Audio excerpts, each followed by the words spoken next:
Si Cristo está en vosotros, aunque vuestro cuerpo haya muerto por causa del pecado, el Espíritu tiene vida por la justificación.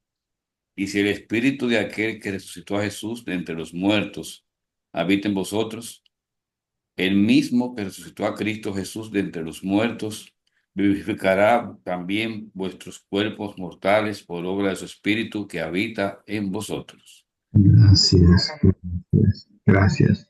Bien, vamos a meditar un poco. Hoy celebramos a San José en esta advocación de obrero, porque él, pues, era el humilde carpintero en Nazaret. ¿Mm? Y desde Nazaret, pues la mayoría de los teólogos hablan de que de Nazaret, pues, servía a muchas personas en Cafarnaúm, en Galilea. Muy probablemente el mismo Jesús hizo trabajos ahí en Cafarnaúm, donde se estableció más adelante en su vida pública. Hay que resaltar dos cosas importantes. Primero, San José tiene dos advocaciones solamente, dos.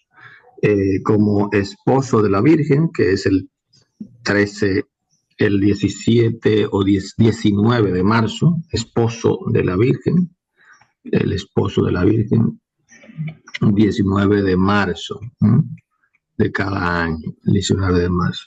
Y el de hoy, que es el Día del Trabajo, por eso, que es el obrero. ¿Quién es San José?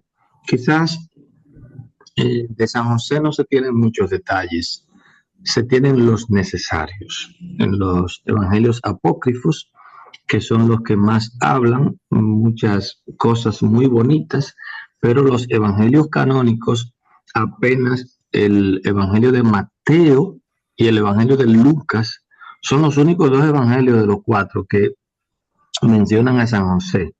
Y los dos evangelistas, San Marcos y San Juan, no se interesan para nada en mencionar a José. Eh, ¿En qué contexto entonces mencionan Mateo y Lucas a José? Bueno, y es lo más importante. Cuando Dios, aquí es importante esto, Dios tiene un solo hijo, el hijo único de Dios.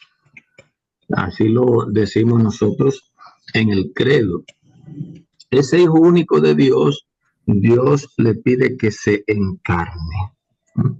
En la encarnación. Y nada más y nada menos que una vez ese niño necesita a alguien que lo proteja.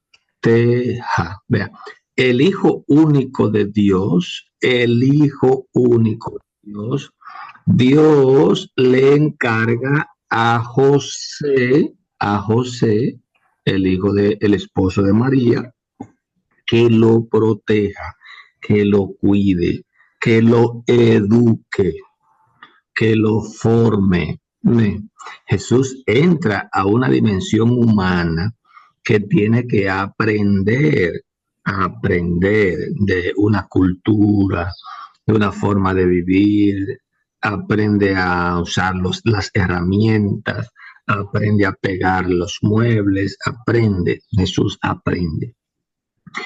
Quitémonos de la mente, a nosotros se nos hace muy difícil desprendernos de la divinidad de Jesús, porque ya hace 2000 años que nosotros se nos dice Jesús es Dios, ya, pero si ustedes hubieran estado en Nazaret en los años en que Jesús se crió, ¿no? En los años en que Jesús se crió, hubieran entendido por qué razón, a nosotros a veces se nos dice, pero ¿por qué no entendían?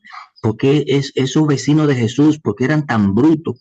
¿Cómo son capaces de rechazar?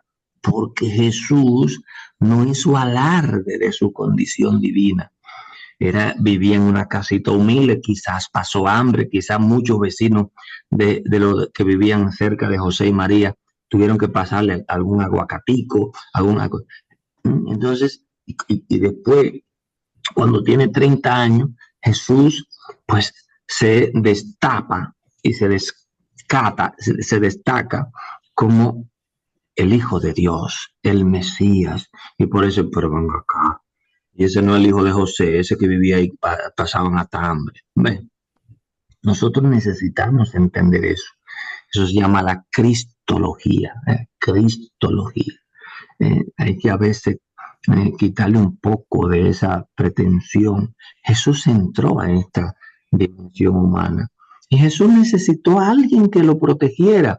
Por eso San Mateo, que es el que más habla de esto, cuando se enteran que van a matar al niño, porque Herodes, entonces los reyes magos le dicen a Herodes, hemos venido a adorar al niño, al rey niño que ha nacido. Ha nacido un rey. Entonces tiene una competencia, Herodes, manda a matar al niño. Y un ángel en sueño, eso es importante también. A José nunca le habla el ángel directamente, sino en sueños, en sueños. ¿Por qué? Porque en Jesús se cumple todo lo de la Sagrada Escritura. Y hay un José, hijo de Jacob, que su función en el pueblo judío fue también descifrar los sueños en la casa del faraón en Egipto. Entonces, hay una, podríamos decir así, hay una especie de referencia. Y ese José del Antiguo Testamento, que lo vendieron sus hermanos, así como van a vender a Jesús, ese José es el que salva al pueblo, es el que protege al pueblo más adelante. Entonces, ese José, que es el padre putativo de Jesús, pues no le habla directamente el ángel, sino que en sueños, tiene que interpretar los sueños. ¿Ven? Entonces José recibe en sueños esa información, toma al niño y a la madre y vete a Egipto. Ya cuando está en Egipto y ha pasado el peligro, vuelve en sueño y le dice el ángel, toma el niño a su madre y vuelve a Nazaret, o a Israel. Y ahí se establecen entonces en Nazaret. En Lucas lo mismo, la intención de los evangelistas es poner a José como el protector, el que protege al niño y a la madre. Esa es la función de los padres, esa es la función de los esposos.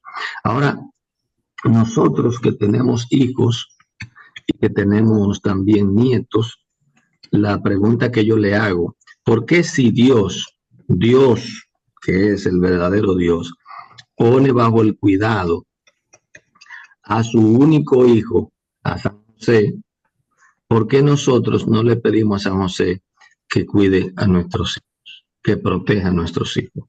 José es el santo que más virtudes tiene, luego de María y de Jesús, claro está. Es el santo más humilde, pues esa humildad de Jesús, pues la recibe de José. Aprendan de mí que soy manso y humilde de corazón. José no quiere ningún protagonista. Fíjense lo interesante del cuadro de la Virgen María. La única función es que la lucecita se mantenga encendida para que María y Jesús se vean. Esa es la única función de José. Está en un segundo plano allá atrás, manteniendo la luz encendida para que veamos a la madre y al niño, o para que veamos al niño y a la madre. Es el santo humilde. Por eso los evangelistas no hablan mucho de José, porque fue tan humilde que no quiso brillar, y probablemente murió también muy temprano. Alguna enfermedad, bueno, Dios es el que sabe lo que hace. Murió temprano, ya a los 13, 14, 15 años de Jesús, probablemente ya habría muerto José. Es el santo de las grandes virtudes. La virtud más interesante de José es la fe, es la confianza. ¿Por qué? Porque Dios le dice a través de sueños, toma una esposa que no es tu esposa y cría un hijo que no es tu hijo. ¿Ve? Esas dos cosas. Primero, lleva a María como esposa, que lo que viene de ella es fruto del Espíritu Santo. y él la va a asumir como su esposa, pero nunca la va a, en el sentido humano, la va a tomar como esposa, sino que la respeta, la venera y se hace un hombre casto, solamente para cuidar a esa esposa que el mismo Dios le ha encargado. Y evidentemente criar a un hijo que no es su hijo, es el hijo de Dios, es el hijo de Dios. Y nosotros también deberíamos tener eso bien presente. Nuestros hijos no son hijos nuestros, son hijos de Dios. Nuestras esposas son hijas de Dios y Dios nos la ha puesto en nuestras manos para cuidarla, para protegerla, para amarla, en fin. Ojalá y que nosotros aprendamos de San José. Son tantas las cosas que pudiéramos seguir diciendo. Lástima que no hay tiempo. Pero San José es un santo que nosotros ciertamente deberíamos pedirle a Dios que nos ayude a imitar. Que el Espíritu Santo nos ilumine a todos. Amén.